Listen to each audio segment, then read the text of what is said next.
Welcome to Episode 6, Funding and Authorizing Temporary Duty Travel. In this episode, you will learn how temporary duty travel is funded and authorized. By the end of this episode, you will learn the TDY authorization routing process, the mechanism that funds temporary duty, proper use of funds, and associated risks, the funds certification process, the process for authorizing temporary duty, key actions required of designated approving officials when considering requests by employees to travel, when it is appropriate for designated approving officials to use the eGov travel system's return functionality, the role of travel system administrators with regards to TDY authorization requests submitted by employees, the 48-hour rule. The following symbols draw your attention to a particular point or topic. The red circle and exclamation point denotes a very important point. The yellow caution triangle denotes a safety note warning that failure to heed the point will likely cause significant issues. The blue exclamation point and banner denotes a best practice. And the blue binoculars denote a case study used to further explain or provide an example. The authorization request routing process consists of the following major steps. First, an employee itemizes expense types needed, lists fund amounts needed, reserves transportation, and requests to use transportation. Next, a certifying officer certifies funding availability purpose and amounts and funds obligated. The process moves to the financial management system. Finally, an approving official modifies or returns to employee for correction or disapproves or approves. Important note, this is a legitimate use of the return functionality. It should not be used to return a voucher claim to employees. Travel expenses are accounted for under a classification system that presents obligations according to the items or service purchased by the federal government. This classification system is also used to organize the President's budget requests submitted annually to the Congress. Every executive branch agency follows the same standard, which is articulated in Office of Management and Budget Circular A11. An executive branch agency's travel costs are accounted for under Major Object Class 20, Contractual Supplies and Services. Major object classes are divided into smaller object classes. The object classes present obligations, the funds provided by Congress through the passing of an annual budget, according to their initial purpose. This is why travel programs and the associated IT systems must be closely aligned with financial programs. This is also why budget and financial operations rules and procedures are applied to travel document processing within an eGov travel system. The smaller class under Major Object Class 20 that includes travel obligations is Object Class 21.0, Travel and Transportation of Persons. This is defined by OMB Circular A11 as travel and transportation costs of government employees and other persons, while in an authorized travel status, that are to be paid by the government either directly or by reimbursing the traveler. Consists of both travel away from official stations, subject to regulations governing civilian and military travel, and local travel and transportation of persons in and around the official station of an employee. Most travel and transportation is funded from the department's annual appropriations, the so-called one-year money that comprises the general operating budget. Sometimes employee travel is funded by two-year or no-year funds. This is usually when Congress authorizes a specific program or activity that crosses fiscal years or when the program activity might be episodic. Employee temporary duty travel must be funded through the travel authorization before it may occur. Furthermore, the funds applied must be available for the fiscal year the travel occurs. When an employee prepares a TDY authorization, they add a common accounting number, or CAN, to the authorization request. CANs are generated by the financial management system to track the use of funds. Each CAN has an amount of funds assigned to it stated in dollars and cents. A TDY authorization will not process without a CAN applied to it. A common, easily avoidable problem with travel document processing is using CANs that lack sufficient funds for the travel.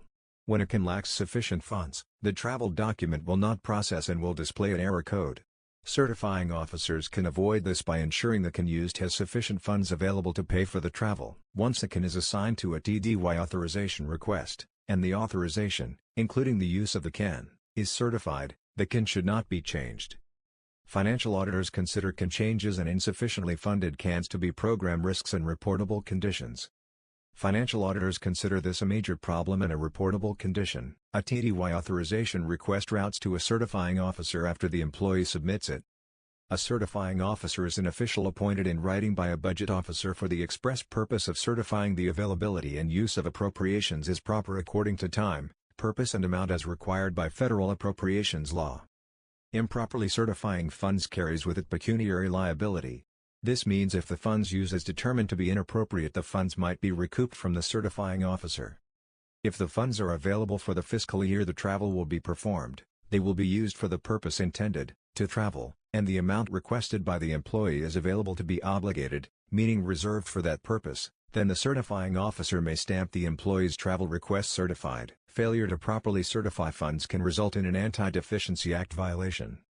A certifying officer who intentionally commits an ADA violation could be fined up to $5,000, imprisoned for up to 2 years, or both. 31 U.S.C. Sections 1349, 1350, 1518, and 1519. To certify funds availability, the certifying officer applies the ETS stamp labeled certified to the travel authorization request. This action directs the financial management system to obligate the amount requested. The ETS then routes the TDY authorization request to the designated approving official. Certification is not authority to travel or incur expenses. It merely ensures compliance with law regarding use of appropriations. Later, if the trip is approved by the designated approving official, the travel authorization status will change to POSAC obligation.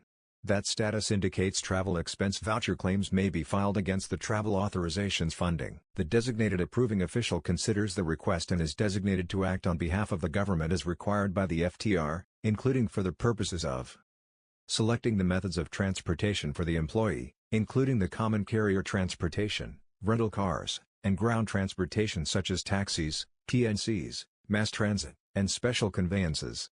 Ensuring the mode of transportation is Fly America Act compliant.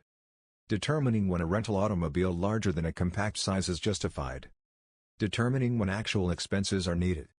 Determining that the employee's written justifications during the auditing and compliance check are sufficient. Ensuring that the percentage amount authorized is stated. Determining which if any expense types will require receipts beyond just lodging and individual expenses of $75 or greater. After reviewing the travel authorization request, the designated approving official may stamp the request as approved or return the request to the employee to make specific corrections as directed, or not act on the request at all. Approving officials are not obligated to approve TDY requests, nor are they required to act upon them within a specific time frame. If an employee's travel authorization request has not yet been approved, then the employee, not the travel system administrator, should seek out the approving official to ask for an approval. Once a TDY authorization request is approved, the associated reservation made through the ETS is ticketed by the Servicing Travel Management Center. This is done 5 days before the departure date. When the authorization is approved, the ETS contractor charges the fees it is due. If the employee made the reservations using only the eGov travel system's online booking engine, then the fee will be nominal. If the employee called the TMC to make the reservations, or if the TMC agent has to complete the reservations, then the fee will be much higher. TMC fees are approximately 80% higher than self-service, which is why the federal travel regulation mandates employees to make their own reservations. Once a reservation is ticketed, if it must be changed for any reason, then an additional fee will be charged. Again, it is far cheaper for an employee to use the ETS to change a reservation than it is to call the TMC. The government does not want to have to pay for unused airline tickets, nor do the airlines want to lose out on empty seats. To this end, the 48-hour rule was put into place. The ETS will automatically cancel an airline reservation if its associated travel authorization is not approved by the designated approving official 48 hours before the flight departure time. This presents a particular challenge when an employee attempts to use the eGov travel system to make last-minute reservations on Friday that has them traveling Saturday, Sunday, or Monday morning. The 48-hour rule does not prevent an employee from getting a TDY authorization approved before departing the official station. An authorization may be created and approved without reservations. Only a designated approving official may authorize employees to travel. A travel system administrator must never abuse their system privileges by acting as the employee's supervisor and approving a TDY authorization request. Similarly, a travel system administrator must never apply their permissions to certify funds, either. Only a person appointed in writing to certify funds may act as a certifying officer. An approved TDY authorization is the employee's authorization to travel and incur travel expenses. It serves to fix the expense types and amounts that may be paid to the employee. It is also the written notification to the employee of the expense types and the amounts they may incur. Authority is only valid for the dates designated on TDY authorization. The designated approving official may extend TDY dates as needed, and expense types and amounts may be added for the extended portion, but the expense types and amounts for the preceding portion cannot be retroactively amended. TDY may be cancelled by a management official at any time. The authority to incur expenses ends when the TDY ends. If an employee uses the eGov travel system on Friday to make a reservation for a flight that departs Monday morning, what will happen to the reservation? A.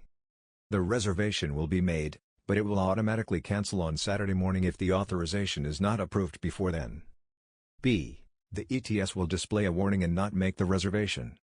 C. A TMC agent will pick up the reservation to push it through. D. The reservation will automatically cancel on Monday morning. Pause the video, consider your response, and then resume to learn the answer. The correct answer is A.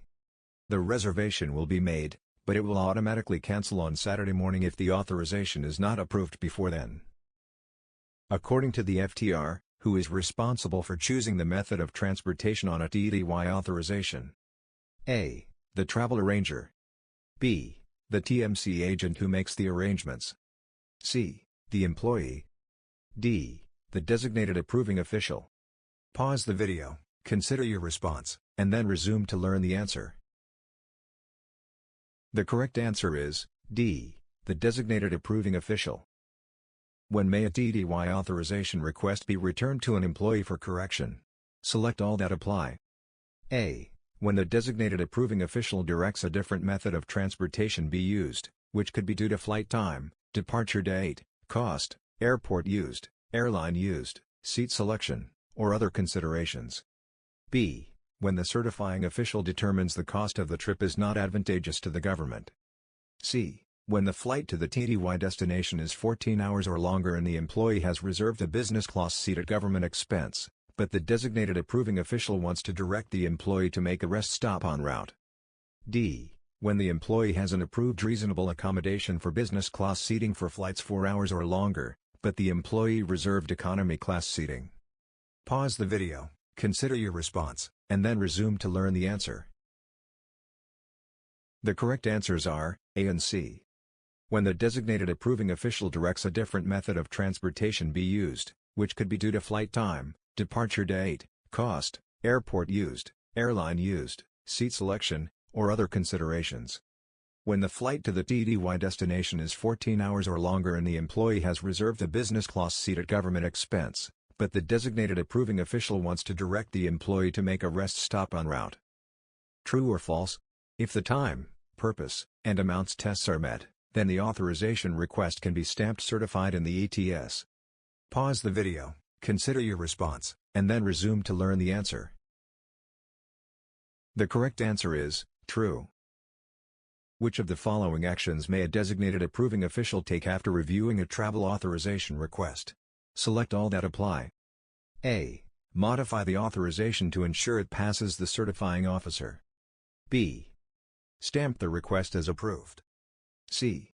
Return the request to the employee to make specific corrections as directed. D. Not act on the request at all.